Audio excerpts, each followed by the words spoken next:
మీ business ఏదైనా మీ ఊర్లో promotion చేయాలంటే అది సుమన్ టీవీతోనే సాధ్యం. ఇప్పుడే సంప్రదించండి.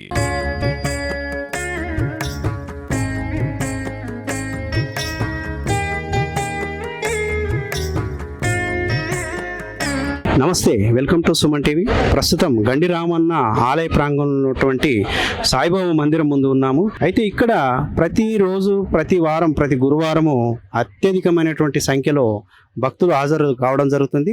నిత్యాన్నదాన కార్యక్రమాలు జరుగుతాయి. అలాగే ప్రతి గురువారము పూజా కార్యక్రమాలు అవి జరుగుతాయి.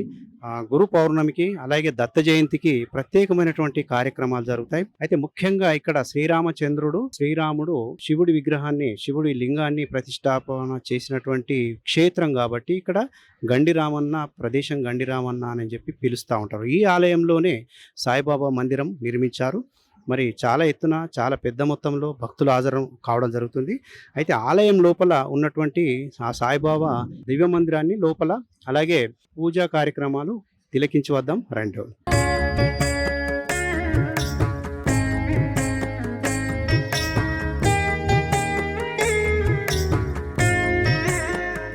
ప్రస్తుతం మనతో గండి రామన్న సాయిబాబా సంబంధించినటువంటి కమిటీ సభ్యులు మనతో ఉన్నారు. వారిని అడిగి మరిన్ని వివరాలు తెలుసుకునేటువంటి ప్రయత్నం చేద్దాం. సార్ చెప్పండి, ఇక్కడ గండి రామన్న ప్రాంగణంలో వెలిసినటువంటి సాయిబాబాకు ఉన్నటువంటి ప్రత్యేకత? ఓం సాయిరామ్. ఇక్కడ బాబా వారికి ఉన్న ప్రత్యేకత ఏంటంటే ఉమ్మడి ఆదిలాబాద్ జిల్లాలోనే అతి పురాతనమైనటువంటి ఈ గుహల్లో శ్రీరాముడు తన స్వహస్తాలతో ప్రతిష్టాపించిన లింగం ఉంది. అంటే అంతటి పుణ్యక్షేత్రం. ఈ పుణ్యక్షేత్రంలో వెలిసినటువంటి సాయిబాబా వారు భక్తుల కోరికలు తీరుస్తూ నిత్యాన్నదానంని చిన్నగా మొదలుపెట్టి ఈరోజు 2-3 క్వింటలు అంటే ఒక 1500 మంది తినేంతగా అభివృద్ధి చెందింది. ఎందుకంటే భక్తుల కోరికలు తీరుస్తున్నాడు భగవంతుడు సాయినాథుడు. ఈ ప్రత్యేకంగా ఇక్కడ చెప్పాలా అని అంటే ఊరికి బయట వాతావరణము చాలా బాగుండి ఇక్కడ వెలిసిన ఈ సాయిబాబా చాలా పవిత్రుడు. ప్రతి వారి కోరికలను తీరుస్తూ దినదిన అభివృద్ధి చెందుతుంది. ఇంకోటి ఏంటంటే ఇక్కడ ముఖ్యంగా చెప్పాలంటే ఈ అన్నదాన కార్యక్రమం. అన్నదానము చిన్నగా మొదలై ఈరోజు 1500-2000 మంది తినేదా భోజనాలను పెడుతున్నాం. అది కాకుండా ఈ గుళ్ళో నిత్యాన్నదానం కూడా జరుగుతుంది. ఇటువంటి సాయినాథుడు ఇక్కడ భక్తుల కోరికలు తీరుస్తూ పారాయణాలు, హోమాలు, ఇటువంటి నిత్య కార్యక్రమాలు జరుగుతున్నాయి. కాబట్టి సత్యనారాయణ వ్రతాలు ఇవన్నీ జరుగుతున్నాయి. కాబట్టి ఈ స్థలము చాలా పవిత్రమైంది. బాబావారి మహత్యం కూడా ఇక్కడ చాలా ఉన్నదని భక్తులు నమ్ముతున్నారు. కాబట్టి ఇక్కడ భక్తులు చాలా తండోపతండాలుగా గురువారమే కాకుండా ప్రతిరోజు కూడా భక్తుల సంఖ్య ఇక్కడ రద్దీ బాగానే ఉంటుంది. సుమారుగా ఎంతమంది భక్తులు హాజరవుతారు ప్రతి గురువారము? ఎంతమంది భోజన వసతికి కల్పించడం జరుగుతుంది? సుమారుగా 1500 నుంచి 2000 మంది భక్తులు హాజరవుతారు. మధ్యాహ్నం హారతికి హాజరై హారతి తర్వాత ఇక్కడే భోజన కార్యక్రమాలు ఉంటాయి. కాబట్టి అన్నదానం ఉంటుంది. 15 నుంచి 2000 మంది దాకా భోజన కార్యక్రమం నడుస్తుందండి. ఇప్పుడు ప్రస్తుతం అంటే ఈ ట్రస్ట్ ఆధ్వర్యంలో నడుస్తుందా, లేకపోతే గవర్నమెంట్ దేవాదాయ శాఖకు సంబంధించింది ఏమన్నా ఆధ్వర్యంలో నడుస్తుందా? ఎవరు ఆధ్వర్యం?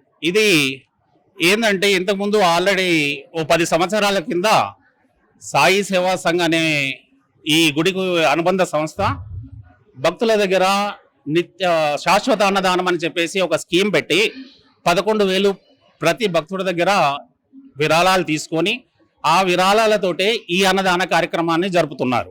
ఇప్పుడు ఎండోమెంట్లో తీసుకున్న తర్వాత కూడా ఆ కార్యక్రమాన్ని ఆపకుండా కంటిన్యూ చేస్తున్నారు. ఈ స్కీము ఇప్పుడు వచ్చే 2025 వరకు 10 సంవత్సరాలు అని చెప్పేసి అప్పుడు మేము అందరి దాట అన్నదాన విరాళం తీసుకున్నాము. వచ్చే సంవత్సరంకు ఈ శాశ్వత అన్నదానం అనే స్కీము పూర్తి అవుతుందండి. గురువారం కానీ ఇతర వారాలు అంటే నిత్యాన్నదానం అయితే జరుగుతూ ఉన్నదంటే ప్రతి సాయిబాబా గుడి దగ్గర ఓన్లీ కేవలము గురువారం నాడు మాత్రమే అన్నదాన కార్యక్రమం ఉంటుంది. కానీ ఇక్కడ నిత్యాన్నదానం ఉంటుంది అని చెప్పి అంటే ఎక్కువ సంఖ్యలో భక్తులు పాల్గొంటూ ఉంటారు. మరి ఇటువంటి భక్తులు అంటే చాలా మంది పాల్గొన్నప్పుడు వాటికి సౌకర్యాలు కూడా అలాగే కల్పించాల్సి ఉంటుంది. వారికి ఏ రకమైనటువంటి సౌకర్యాలు కల్పిస్తుంటారు, ఏమైనా ఇబ్బందులు ఎదుర్కొంటున్నారా? మరి గవర్నమెంట్ నుంచి ఇంకేమైనా దీనికి ఫండ్స్ రావాల్సిన అవసరం ఉందా? నిత్యాన్నదానం కొరకైతే ఇప్పుడు దాతలు మాత్రమే ఇస్తున్నారు. ప్రభుత్వం నుంచి కానీ ట్రస్ట్ నుంచి కానీ ఎటువంటి డబ్బులు రావడం లేదు. అంటే దానికి దాతలు 6,000 3,000 రూపాయలు విరాళాలు ఇస్తున్నారు. దాంతోటే అన్నదానం చేస్తున్నారు, నిత్య అన్నదానము. దానికి కావాల్సిన సౌకర్యాలు, నీటి సౌకర్యము, మరియు వాళ్ళకి ఎండగొట్టకుండా షెడ్డు, అటువంటి భక్తులకు ఇబ్బంది జరగకుండా ఆ కార్యక్రమాలన్నీ కొందరు భక్తులు మాత్రం అంటే గుడికి సంబంధించిన సాయిబాబా భక్తులు మాత్రము అటువంటి అన్నదానాన్ని ఏర్పాటు చేస్తున్నారు.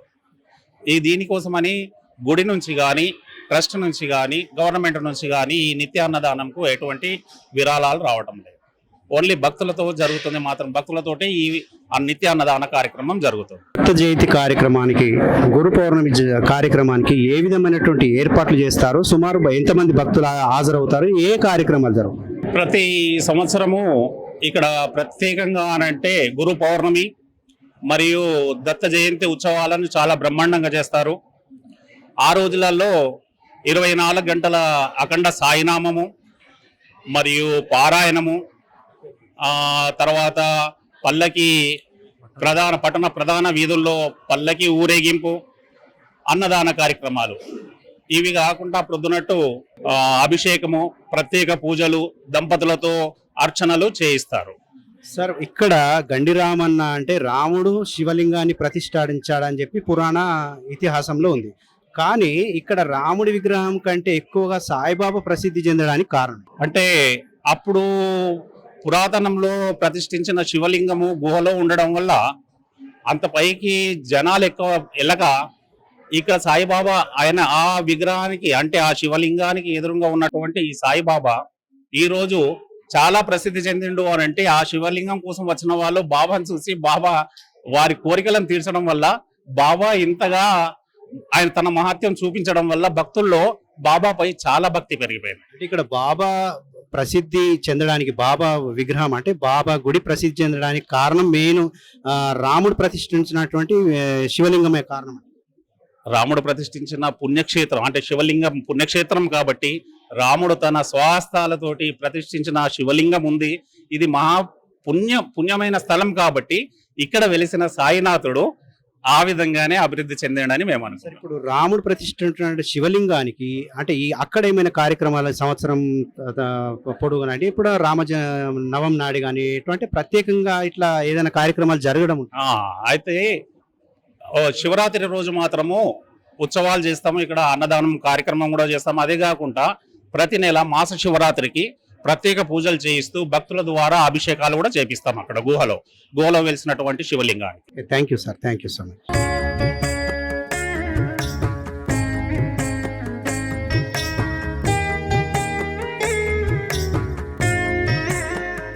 గండిరామన్న క్షేత్రంలో వెలిసినటువంటి మరో గుడి దత్తాత్రేయ స్వామి. దత్తాత్రేయ మందిరము ఎక్కడైనా సరే సాయిబాబా వెలిసిన చోట ఖచ్చితంగా దత్తాత్రేయ మందిరము ఉండటం జరుగుతుంది. ఎందుకంటే దత్త జయంతి నాడు అలాగే గురు పూర్ణమి నాడు దత్త జయంతి వేడుకలు సాయిబాబాతో కలిసి అంటే సాయిబాబా వేడుకున్నటువంటి స్వామి కాబట్టి ఈ దత్త జయంతి నాడు ఘనంగా ఇక్కడ ఏర్పాట్లు చేయడం అలాగే కార్యక్రమాలు జరుగుతూ ఉంటాయి. అలాగే ఇక్కడ గండిరామన్న క్షేత్రంలో గోశాల మందిరము అనేది ఒకటి ఏర్పాటు చేశారు.